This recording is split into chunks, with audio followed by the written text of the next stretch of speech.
Why Americans feel broke even with a high salary. Picture this. You make good money. At least, that is what people say. The number sounds respectable. It sounds adult. It sounds safe. And yet you still look at your bank account like it owes you an explanation. That is the strange part. From the outside, you are doing fine. You have a real job, a real paycheck, maybe even a title that sounds expensive. But inside your financial life, everything still feels tight.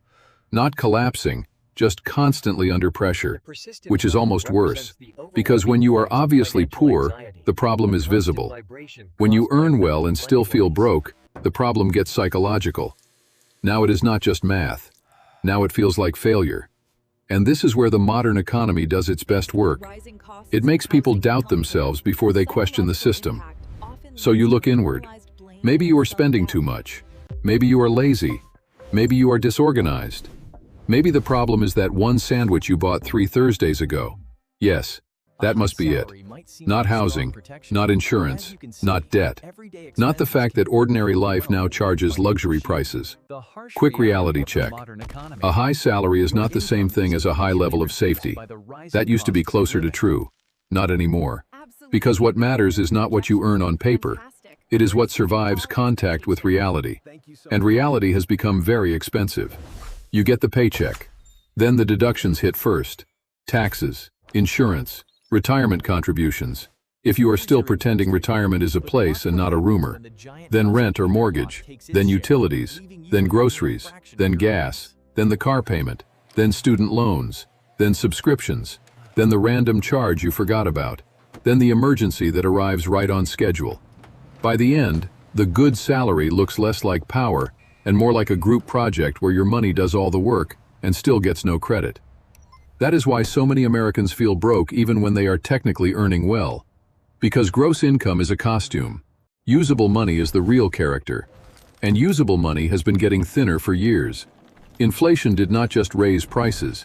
It changed the emotional temperature of everyday life. Now normal things feel insulting. You walk into a grocery store and somehow leave with 2 bags and a mild identity crisis.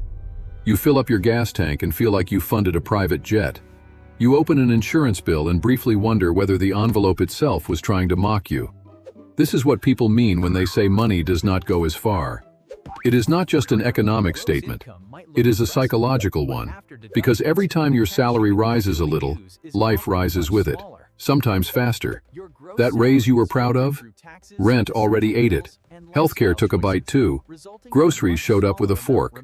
Then transportation finished the plate. Pay attention here. This is where people get trapped in a very American illusion. They think earning more automatically means getting ahead. Sometimes it does. But often, it just means you now get to lose money from a higher altitude. This is the part people hate admitting. A lot of high earners are not living rich. They are living expensively. Those are not the same thing. Living rich means freedom, margin, options, breathing room, the ability to absorb bad luck without feeling your nervous system leave your body. Living expensively means the image improved faster than the foundation. Bigger city, higher rent, nicer car, better clothes, a neighborhood that signals success, a life that looks stable in photos and feels strangely fragile in private. That is not wealth. That is polished vulnerability. And to be fair, not all of it is vanity. A lot of this is structural.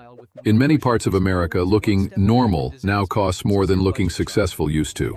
That is the problem. You are not trying to live like a millionaire. You are trying to live like an adult with health insurance, a safe apartment, a car that starts, and groceries that are not spiritually disappointing.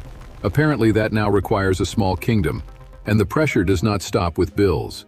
There is also status. Because once you earn more, the world quietly updates its expectations. You should have a nicer place, a better car, more polished clothes, better vacations, a cleaner kitchen, a more impressive life. No one says it directly. They do not have to. You feel it at work, online, at weddings, at dinner with friends. In the way people discuss neighborhoods, schools, and good areas, as if geography itself were a morality test.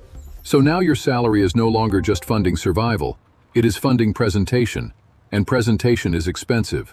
This is where high income becomes emotionally dangerous. Because people start spending not to enjoy life, but to avoid looking like they are losing. That is a miserable way to use money. But it is common. And underneath all of this sits debt. Quiet. persistent, perfectly timed. Student loans, credit cards, car payments, medical debt, buy now, pay later. A phrase that should have alarm bells attached to it but somehow got rebranded like a skincare product. Debt makes high salaries feel smaller because debt is future income already claimed. You are not just paying for today, you are paying for versions of yourself that were trying to survive last year. That is why the paycheck never feels fully yours. Parts of it are already spoken for by old decisions, emergency decisions, tired decisions, hopeful decisions, and occasionally stupid decisions made under conditions that were already stupid. And then people wonder why they feel exhausted. Because money stress is not loud all the time. Sometimes it hums. It sits in the background while you work, while you drive, while you eat, while you try to sleep. It turns every normal expense into a tiny negotiation.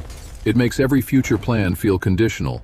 Yes, you technically make good money, but if one medical issue, one layoff, one rent increase, or one major repair can still knock the air out of your month, then your salary is not buying safety. It is buying delayed panic. And delayed panic still counts as panic. This is the part salary alone cannot fix. Because the feeling of being broke is not always about low income. Sometimes it is about low margin. That tiny gap between what comes in and what must go out decides almost everything. If the gap is small, you feel trapped.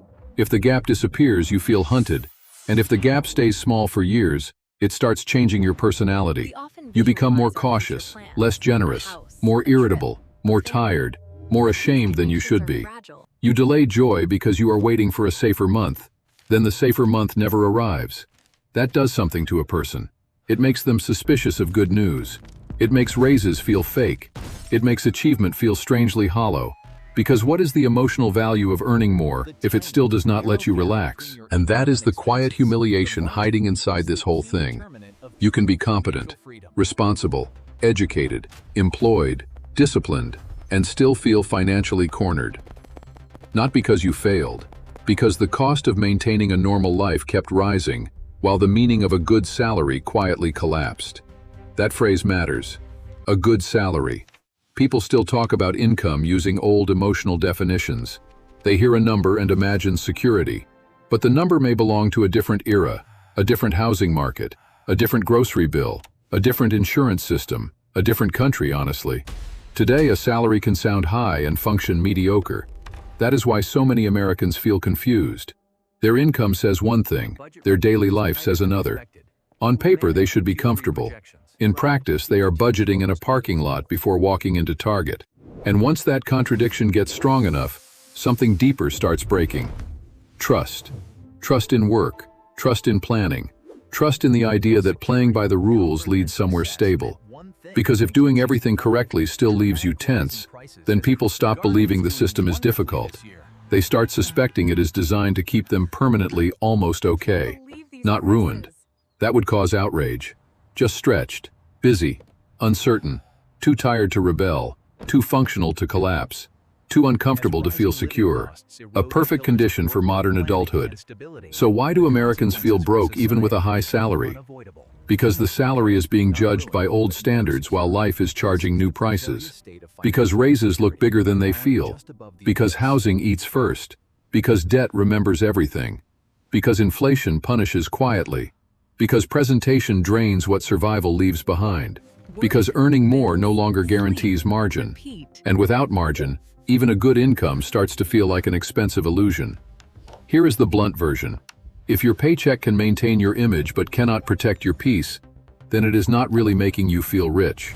It is just financing your ability to keep pretending you are fine. And that is not wealth.